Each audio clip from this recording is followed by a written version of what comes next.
Guys, कैसे हैं आप लोग। आपका स्वागत है आपके अपने channel elite Twitter good knowledge पे। आज का ये वीडियो पॉलिटी का वीडियो है, बहुत ही शानदार वीडियो होने वाला है। जैसा कि अभी तक हम लोगों ने कुछ ज्योग्राफी की वीडियो देखी है, लेकिन कुछ खास आपका रिस्पांस आ नहीं रहा है, जो कि मेरे लिए एक नेगेटिव पॉइंट है।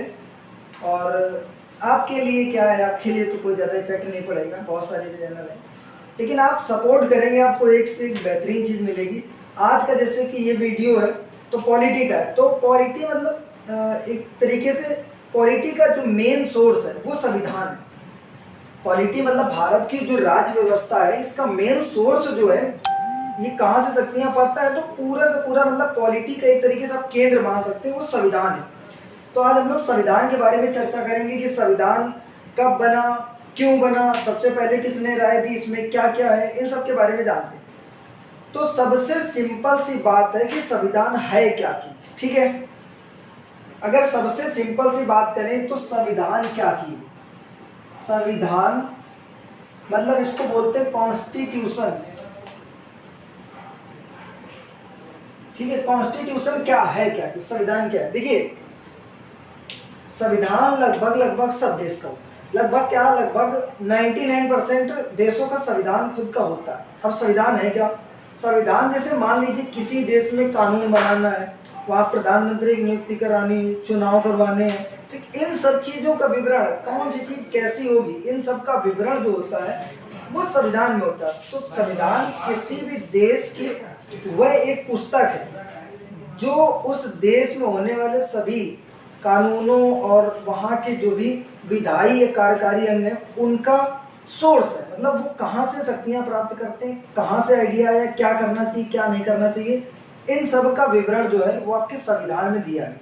अब जैसे मान लीजिए कि संविधान ना हो तो मैं अपने फायदे के लिए, अब मुझे पता सामने वाला, जैसे मैं आदमी देखूं कि एक आदमी यहाँ जा रहा है, ठीक है, एग्जाम्पल जैसे समझते हैं, जैसे ये मान लीजिए कि एक आदमी, ये व्यापारी आदमी, ठीक है, तो ये व्यापारी, और यहाँ एक ये दूसरा आदमी, ठीक है, ये अपना चोर डाकू टाइप का, और ये खुश है क्योंकि व्यापारी उसके सामने जा रहा है, तो ये सोच रहा है ऐसा करेंगे कि इसको लूटेंगे, इसको मारेंगे, लूटेंगे, और इससे जितना भी पैसा होगा वो सब धीरे धीरे निकाल लेंगे। तो ये तो भाई थोड़ा दुखी है, ठीक।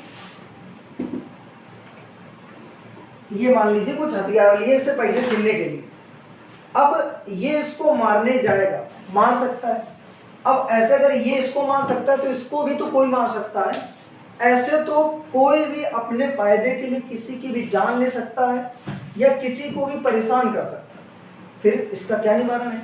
तो कैसे हमें पता चलेगा कि हमारे पास कुछ पावर है, हम कैसे बचें इन सब चीज़ों के, क्या कौन सी चीज़ गलत है जो एक दूसरे के साथ गलत कर रही है, मतलब किसी का मर्डर ना हो, किसी का चोरी ना हो, तो इन सब का कानून व्यवस्था बनाने की किसी न किसी की रिस्पॉन्सिबिलिटी होगी, ठीक है। तो सरकार की रिस्पॉन्सिबिलिटी होती है। अब सरकार कैसे बनेगी, कौन बनाएगा, ये सब का विवरण जो है ये आपका संविधान मतलब कॉन्स्टिट्यूशन में दिया हो। तो संविधान का हम लोग बात समझेंगे कि इसका विचार कहाँ से आया और क्यों ये बना और कब बना। देखिए, आपको अगर याद हो तो सन 1600 ईस्वी में अंग्रेज जो है भारत में आ चुके थे व्यापार करने के उद्देश्य से। अंग्रेजों ने व्यापार करने के साथ साथ यहाँ पर 1947 तक जो है अपना शासन किया। शुरू में वो व्यापार के पर्पस उद्देश्य से आए थे, लेकिन धीरे धीरे करके उन्होंने यहाँ की जमीन को अपने अंडर में ले लिया, वहाँ के राजाओं को अपने अंडर में ले लिया और उनको पराजित करके, ठीक है, यहाँ पे शासन किया। कारण क्यों वो यहाँ पर शासन क्यों कर सके, तो उसके भी 2-3 कारण हैं। जैसे उनके पास नेवी, मतलब जो शिप वगैरह थे, जहाज वगैरह थे, बहुत स्ट्रांग थे। उस समय भारत में किसी भी के पास स्ट्रांग नेवी नहीं हुआ करती थी। पहली बात, नेवी के बारे में वो लोग सोचते नहीं थे। जहाज में जो नौसेना होती है, ठीक है, उसके बारे में सोचते नहीं थे वो लोग। तो उन्होंने व्यापार, उसी के माध्यम से व्यापार बढ़ाया और एकजुटता नहीं थी भारत में, इसलिए वो धीरे धीरे क्या करते गए, एक एक को तोड़ तोड़ के एक एक को तोड़ते गए, ठीक है, एक एक राजा को परास्त करके वहाँ की जमीन कब्जा करते गए और इस प्रकार वो आगे बढ़ते गए। तो उन्होंने लगभग 300 साल तक शासन किया भारत में, ठीक है। अब इसके बाद उन्होंने क्या किया, उन्होंने इस देश में, अब इतना बड़ा देश है, किसी न किसी तरीके से तो मैनेज करना पड़ेगा। तो मैनेज करने के लिए कानून व्यवस्था बनाई, और इन सब चीज़ों को करने के लिए क्या किया उन्होंने, अपना एक सिस्टम, एक अपना कानून, अपनी व्यवस्था, एक मैनेजमेंट तैयार किया। ठीक है, अब वो मैनेजमेंट क्या था, जो ब्रिटेन में मैनेजमेंट जैसे होता था वैसे लगभग लगभग यहाँ पे वो लोग मैनेजमेंट करते थे। जब क्या हुआ कि सेकेंड वर्ल्ड वार हुआ, मतलब द्वितीय विश्व युद्ध हुआ, तो उस समय जब हम लोगों ने साथ दिया इनका, तो शुरुआत में तो ये लोग मान नहीं रहे थे कि हम लोग आपको आज़ाद करेंगे, मतलब इंडिया को आज़ाद करेंगे कि नहीं करेंगे। वो तो ये तो तैयार थे कि भारत को हम कभी आज़ाद ही नहीं करेंगे, क्योंकि ये हमारा मेन सोर्स है। तो एटलीस्ट में हम लोगों ने जब उनका साथ दिया आखिरी में, तब उन लोगों ने हमें एक तरीके से आज़ाद किया। उस पर भी बहुत लोगों का दबाव था, उस पर हिस्ट्री की चीज़ है, मैं थोड़ा बहुत ज़्यादा डीप में इसमें नहीं जा रहा हूँ। उसके बाद क्या हुआ, तब जरूरत पड़ी कि अब अगर अंग्रेज चले जाएंगे तो यहाँ का शासन कैसे चलेगा, कौन चलाएगा इन सब चीज़ों का शासन, कैसे एक दूसरे को मैनेज किया जाएगा, क्योंकि इतनी ज़्यादा यहाँ पे देश में विविधता है। विविधता का मतलब आप समझ सकते हैं ना, हर कास्ट के लोग, हर प्रजाति के लोग, और जहाँ तक कि सबकी बोली, भेदभाव, मतलब खाना पीना सब कुछ अलग अलग है एक तरीके से, तो कैसे मैनेज किया जाएगा। तब उन्होंने ये जो जितने भी विचारक थे, जितने भी मेन आंदोलनकारी थे, जैसे आपके जितने भी मेन मुख्य लीडर थे, उन्होंने ये आइडिया लगाया कि जैसे वो लोग शासन करते थे वैसे यहाँ पे शासन व्यवस्था चलनी चाहिए। तो वो लोग शासन किया करते थे संविधान के माध्यम से, ठीक, वहाँ की जो कॉन्स्टिट्यूशन होता था उसके माध्यम से। तब यहाँ पर सबसे पहले एक बार महात्मा गांधी जी ने 1922 में संविधान की मांग की थी। संविधान की जो मांग की थी वो सबसे पहले की थी महात्मा गांधी ने। ठीक है, महात्मा गांधी जी ने जो है संविधान की मांग की थी सबसे पहले 1922 ईस्वी में। तो अब संविधान बनाएगा कौन, इसके लिए क्या किया गया कि 1934 में एक व्यक्ति हुए, फेमस व्यक्ति, एम.एन. राय जिनका नाम था, एम.एन. राय। ठीक है, तो एम.एन. राय क्या था, इन्होंने क्या किया, सबसे पहले इन्होंने विचार दिया कि भारत का भी एक संविधान सभा होनी चाहिए। संविधान सभा क्या करेगी, संविधान सभा वो जो जिसमें बहुत सारे लीडर लोग बैठेंगे और वो डिसाइड करेंगे कि संविधान कैसा बनना चाहिए, इसमें क्या होना चाहिए, क्या नहीं होना चाहिए। ठीक है, 1935 में, फिर लास्ट में 1935 में क्या किया कि कांग्रेस ने क्या किया कि अनाउंस कर दिया कि भारत में संविधान सभा होनी चाहिए, संविधान सभा होनी चाहिए। ठीक है, अगर बात करें कांग्रेस ने सबसे पहले कब कहा था संविधान सभा की मांग की थी, इसकी बात कब की थी, तो 1935 में की थी। उसके पहले 1934 में ही एम.एन. राय जो थे संविधान सभा की मांग कर चुके थे। उन्होंने आइडिया दे दिया था, सबसे पहले विचार दे दिया था, अपनी राय दे दी थी कि भारत का भी एक संविधान सभा होनी चाहिए। संविधान सभा क्यों, क्योंकि जब तक संविधान सभा नहीं बनेगी, तब तक कोई कमेटी वगैरह नहीं बनेगी, तब तक संविधान बनाया तो बनाया कैसे जाएगा। ठीक है, उसके बाद फिर 1946 में क्या हुआ, 1946 में कैबिनेट मिशन आया, कैबिनेट मिशन, और कैबिनेट मिशन के बाद संविधान सभा का निर्माण। संविधान सभा बनी थी 1946 में। इसकी पहली जो बैठक हुई थी वो हुई थी 9 अगस्त को, 9 दिसंबर को, 9 दिसंबर 1946 को संविधान सभा की पहली बैठक हुई, और फिर चर्चा वगैरह की गई। अब इसकी अध्यक्षता कौन करेगा, जैसे मान लीजिए कि कोई ना कोई बड़ा अध्यक्ष होगा जो इस सभा को मैनेज करेगा। ठीक है, तो सच्चिदानंद सिन्हा जी जो थे उन्होंने इसकी सबसे पहले अध्यक्षता की थी। अगर सबसे पहले अध्यक्ष बोला जाए तो सच्चिदानंद सिन्हा थे। ठीक है, सच्चिदानंद सिन्हा। अब वो इनको इसलिए बनाया गया क्योंकि ये जो थे बहुत ही ज़्यादा, ऐसा आप समझ सकते हैं कि वरिष्ठ नागरिक थे। वरिष्ठ मतलब वरिष्ठ और सम्माननीय नागरिक थे, मतलब उन सबके बीच में सबसे ज़्यादा एज वाले, आप ऐसे आइडिया लगा सकते हैं। तो सम्मान के लिए सच्चिदानंद सिन्हा को बनाया गया। ठीक है, तो क्या हुआ कि इन्होंने, इनकी थोड़ी तबीयत कुछ ठीक वगैरह नहीं रहती थी, तो इन्होंने ऐसा बोला कि अब मेरी जगह किसी और को बनाया जाए। तो 9 के बाद 10 मतलब 11 दिसंबर 1946 को ही डॉक्टर राजेंद्र प्रसाद जी को अस्थायी सदस्य बना दिया गया। डॉक्टर राजेंद्र प्रसाद जो थे वो अस्थायी सदस्य बन गए। अस्थायी मतलब एक तरीके से काम चलाने के लिए बन गए कि 1-2 दिन मैं मैनेज कर लेता हूँ, बाकी जब ये ठीक हो जाएंगे तो देखा जाएगा। फिर 13 तारीख को, मतलब 13 दिसंबर को 1946 को इनको परमानेंट मेंबर बना दिया गया। डॉक्टर राजेंद्र प्रसाद जो थे, ठीक है, उनको परमानेंट मेंबर मतलब परमानेंट सदस्य बना दिया गया, मतलब अध्यक्ष बना दिया गया। ऐसा समझ लीजिए, जो संविधान सभा थी इसके परमानेंट अध्यक्ष बन गए डॉक्टर राजेंद्र प्रसाद, ठीक है। कब बने थे? 13 दिसंबर 1946 को। तो इस दिन से इसका वर्किंग जो है ठीक से चालू हो चुकी थी संविधान सभा की। अब संविधान सभा ने क्या किया कि प्रारूप तैयार किया, प्रारूप बनाया, मतलब संविधान बनाया। संविधान को निर्माण करने के लिए क्या हुआ कि नियुक्त किया गया डॉक्टर भीमराव अम्बेडकर जी, ठीक है। तो अगर बात करें संविधान बनाया किसने है, तो वो थे डॉक्टर भीमराव अम्बेडकर, ठीक है। इसीलिए ये फेमस है, आप समझ सकते हैं इनको, डॉक्टर भीमराव अम्बेडकर। तो इन्होंने संविधान का निर्माण किया, मतलब संविधान बनाया। अब इनको जिम्मेदारी दी गई कि आप क्या करिए, विभिन्न देशों में जाइए, वहां के संविधान को रिसर्च कीजिए, वहां के संविधान के पॉजिटिव पॉइंट हैं उन सब चीज़ों को अडॉप्ट कीजिए। मतलब बहुत सारे देश के संविधानों को मिला के वहां से अच्छी अच्छी चीज़ें लेके तब भारत के संविधान का निर्माण किया गया।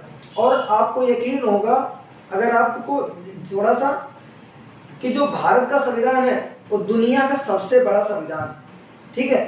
तो उस समय क्या हुआ था, इसमें 65 लाख रुपए का खर्चा आया था, 65 लाख रुपए। अगर ये संविधान बना तो कितने दिन में बन के तैयार हुआ होगा, कुछ तो साल लगे ही होगा इसमें। तो इसमें लगे थे 2 साल 11 महीने और 18 दिन में ये बन के तैयार हुआ, ठीक है। तो 2 वर्ष लग गए इसको बनने में, 11 महीने और 18 दिन, 65 लाख रुपए का खर्च लगा, 2 साल 11 महीने 18 दिन की कड़ी मेहनत के बाद संविधान का निर्माण हुआ, ठीक है। संविधान को बनाकर तैयार किया गया और फिर इसके बीच में उसमें बहुत सारी चर्चाएं भी हुई। इसके जैसे कोई पार्ट लिखा गया, मान लो उसका लेसन लिखा गया, तो उस लेसन के बारे में चर्चा है कि ये भारत में क्यों होना चाहिए, क्योंकि कहीं ना कहीं से लिया गया, वहाँ के अकॉर्डिंग यहाँ के अकॉर्डिंग तुलना करके। तो यहाँ बहुत सारी चर्चा हुई, लगभग 196, आप ऐसा मान सकते हो 200-250 बार इनकी मीटिंग वगैरह हुई थी, तब ये संविधान बनकर तैयार हुआ था। संविधान बना, फिर इसकी लास्ट बैठक जो हुई थी संविधान सभा की, तो 26 नवंबर को हुई। 26 नवंबर 1949 को लास्ट बार जो है ये इस दिन मतलब संविधान बन के तैयार हो चुका, 26 नवंबर 1949 को। और 26 जनवरी 1950 से संविधान पूरे भारत में लागू हो चुका, पूरी तरीके से 26 जनवरी 1950 से संविधान पूरे भारत में लागू हो चुका था। अब संविधान अगर लागू हो गया 26 जनवरी 1950 में, तो अब इतनी मेन इंफॉर्मेशन अभी निकाली, बहुत ज़्यादा डीप में नहीं गया हूँ। अगर बहुत ज़्यादा डीप में चला जाऊँगा तो केवल इन्फॉर्मेशन की 2 घंटे 3 घंटे की वीडियो बन सकती है, ठीक है। तो अभी बहुत ज़्यादा डीप में मैं नहीं जा रहा हूँ। तो 26 जनवरी 1950 को संविधान लागू हो गया। इसी दिन से एक राष्ट्रीय त्यौहार मनाया जाने लगा जिसको बोला जाता है गणतंत्र दिवस। तो गणतंत्र दिवस की शुरुआत जो हुई थी 26 जनवरी 1950 को हुई थी, क्योंकि इसके इसी दिन से संविधान पूरे देश में भारत में लागू हो चुका था, ठीक है। अब यहाँ तक हम लोग इसका बैकग्राउंड लगभग जान चुके हैं। अब थोड़ा सा हम लोग इसको कोशिश करेंगे कि संविधान के बारे में जाने इसमें है क्या क्या चीज़, ठीक है। तो अगर संविधान की बात करें तो क्या इसमें कुछ भाग हैं, क्या क्या चीज़ें हैं, तो इसके बारे में अभी पहले हम लोग शुरुआत में मूल संविधान के बारे में जानेंगे। मूल संविधान मतलब जैसे कि मान लीजिए किसी राइटर ने एक बार बुक लिख के तैयार की, ठीक है। कोई बुक जैसे लिख के तैयार की गई, वो पहली बार जो बुक लिखी गई है वो मूल बुक है, मतलब सबसे फंडामेंटल मेन बुक है, पहली लिखी गई। उसके बाद उसमें होगा संशोधन, ठीक है। तो संशोधन मतलब सुधार किया जाएगा। देखा होगा पहले प्रथम संस्करण आता है, द्वितीय संस्करण, तृतीय संस्करण, ऐसे आते रहते हैं, ठीक है। तो उसमें जब सबसे पहले संविधान बनकर तैयार हुआ उसको बोला जाता है मूल संविधान। और मूल संविधान में अनुच्छेद थे। अनुच्छेद कितने थे? तो मूल संविधान में 395 अनुच्छेद थे। इसके क्या भाग भी थे? हाँ बिल्कुल। भाग की बात करें तो इसमें 22 भाग हुआ करते थे और अनुसूचियां थी। अनुसूचियां 22 भाग थे और 8 अनुसूचियां थी, 395 इसके अनुच्छेद हुआ करते थे, ठीक है। तो इतनी चीज अभी क्लियर हुई। अनुच्छेद आर्टिकल क्या चीज है? जैसे कि अगर मान लीजिए कि भारत है, भारत में क्या करना, किसी दूसरे देश का कुछ हिस्सा जीत लिया या वो लोगों का हम लोगों में मिलना चाहते तो उनको किस तरीके से मिलाया जाएगा, ये कहाँ लिखा है, तो इस प्रकार के आर्टिकल वगैरह में इन सब चीज़ों का वर्णन किया गया है। ठीक है, तो ये अनुच्छेद या आर्टिकल कहलाते हैं, जो कि मूल जो थे वो 395 थे। भाग की बात करें तो जैसे किताब है अपनी, ठीक है, तो उसमें कुछ लेसन होते हैं, उसी प्रकार 22 भाग थे। अनुसूचियां जैसे किताब में कोई फिजिक्स वगैरह किताब देखें इकाई में बटा होता है, जैसे इलेक्ट्रिक है पूरी वैद्युत है तो एक इकाई में, प्रकाश है दूसरी इकाई में, इस प्रकार। तो उसी प्रकार बात करें तो अनुसूचियां जो है 8 अनुसूचियां थी। मूल संविधान की बात करें, अगर वर्तमान की बात करें तो ये वर्तमान में इनमें सुधार हो चुका है, मतलब इनमें संशोधन होके लगभग ये 465 बन चुके हैं। ठीक है, 465 अनुच्छेद ये बन चुके हैं, ज्यादा कम भी हो सकते हैं, क्योंकि ये क्या होता है कि जब तक आप देखें हो सकता है कि एक दो परिवर्तित हो चुके हैं, इनमें संशोधन होके इनको बढ़ाया घटाया जा रहा है इस समय। ठीक है, अगर भाग की बात करें तो इस समय प्रेजेंट में इसके 25 भाग हो चुके हैं। और अनुसूचियों की बात करें तो इसमें अनुसूचियां हो चुकी हैं आपकी 12 अनुसूचियां हो चुकी हैं। ठीक है, तो 12 अनुसूचियां हैं, 25 भाग है वर्तमान में। आपसे ये कभी नहीं पूछेगा कि इसमें वर्तमान में अनुच्छेद कितने हैं, हमेशा इस चीज को टारगेट किया जाता है, ज्यादातर इस चीज को टारगेट किया जाएगा कि मूल संविधान में कितनी अनुसूचियां थी, कितने भाग थे, कितने अनुच्छेद थे। मेन ये है, क्योंकि ये चेंज होते रहते हैं, लेकिन ये जो शुरुआत में बनी थी वो थोड़ी ना चेंज हो जाएगी, इसको चेंज करके ही तो बनाया गया था। तो शुरुआत वाली चीज पूछते हैं, ये आपको याद रखना है। ठीक है, तो अब इतनी इंफॉर्मेशन हो गई है, अब संविधान के बारे में हम लोग जान चुके हैं। तो अगर पहले भाग की बात करें तो इसमें पहले भाग का पहले अनुच्छेद की बात करें तो उसमें सबसे पहले लिखा गया कि भारत राज्यों का एक संघ है, मतलब इंडिया दैट इज भारत, ऐसा लिखा है। मतलब अगर इसमें नाम की बात करें कि भारत का संविधान के हिसाब से क्या नाम होना चाहिए, तो दोनों नामों का वर्णन किया गया, क्योंकि कुछ लोग जो कह रहे थे कि हमें इंडिया अपनाना चाहिए भारत के नाम को, और कुछ लोग भारत के पक्षधर थे। ठीक है, तो सबसे पहले आर्टिकल में ये बोला गया कि इंडिया दैट इज भारत, इसका मतलब इसमें पहले आर्टिकल में दोनों नाम क्लियर कर दिए गए, इंडिया भी और भारत भी। हिंदुस्तान नाम जो है वो इसमें नहीं है, संविधान में इसका वर्णन नहीं है वैसे। ठीक है, तो इसमें सबसे पहले बताया गया कि India that is Bharat is a union of state, मतलब राज्यों का एक संघ है। ठीक है, राज्यों का एक संघ है, मतलब कि बहुत सारे राज्य जो है कोलैप्स करके आपस में जुड़कर एक पूरे भारत खंड का निर्माण करते हैं। राज्य यहाँ से अलग नहीं हो सकते, इतनी चीज आपको क्लियर। एक बार इसमें राज्य जुड़ तो जाएगा, लेकिन यहां से अलग नहीं हो सकता है, इतनी चीज आप क्लियर रखें। ठीक है, तो फिलहाल देखिए अभी इसमें से कोई भी पॉइंट्स आपको अगर छोटा लग रहा हो तो बता देते हैं, यहाँ पर आप लिख सकते हैं, अगर चाहे तो स्क्रीनशॉट ले सकते हैं, फिर मैं और से इंफॉर्मेशन बताता हूँ। देखिए जैसा कि अभी फिलहाल इतना बात करते हैं, अभी मैं और ज्यादा भाग में नहीं जा रहा हूँ, क्योंकि मौलिक अधिकार मिलेंगे, नागरिकता। देखिए पहले में क्या मिलेगा, इंडिया मतलब ये स्टेट किसको जोड़ा जा सकता है, किसकी सीमा परिवर्तित, किसका नाम परिवर्तन, ये सब है। दूसरे भाग की बात करें तो आपको नागरिकता मिल जाएगी। तीसरे भाग की अगर बात करते हैं हम लोग तो इसमें तीसरे भाग में आपका मौलिक अधिकार मिल जाएगा। चौथे भाग की बात करें तो इसमें राज्य के नीति निर्देशक तत्व मिल जाएंगे। ठीक है, और ऐसे चौथे के काम है जो मिल जाएगा आपका वो मौलिक कर्तव्य मिल जाएंगे।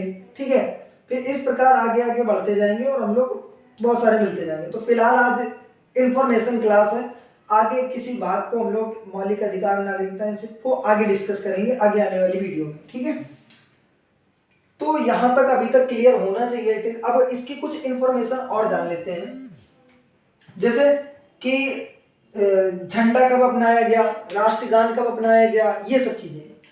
तो झंडा क्या हुआ था कि जैसे जुलाई में 22 जुलाई को 22 जुलाई 1947 को, ठीक है, 22 जुलाई 1947 को क्या हुआ था कि राष्ट्रीय जो ध्वज है उसको अपना लिया गया। राष्ट्रीय ध्वज मतलब तिरंगा जो है उसको अपना लिया गया था। और अगर मतलब इस दिन से तिरंगा को ये बोल दिया गया ऑफिशियली कि जो ये तिरंगा है 3 रंग वाला जिसमें बीच में तिलियां है, 24 तिली वाला नीले कलर का, ये भारत का ऑफिशियल जो है फ्लैग है, झंडा है। तो 22 जुलाई से अपना लिया गया। ठीक है, फिर राष्ट्रगान, राष्ट्रगीत, तो क्या हुआ था कि जनवरी 24 जनवरी 1950, 24 जनवरी 1950, ठीक है। इस दिन से आपका राष्ट्रीय गान और राष्ट्रीय गीत इन दोनों को अपनाया गया, ठीक है, इस दिन से अपनाया गया।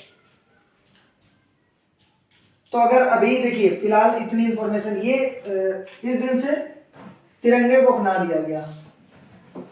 और अगर इनमें से बात करें हम लोग, तिरंगा को किसने बना के, मतलब इसका डिजाइन किसने बनाया, तो पिंगली वेंकैया ने इसका डिजाइन बनाया था, ठीक है। मैं इसका नाम लिख देता हूँ, कभी कभी पूछ लिया जाता है।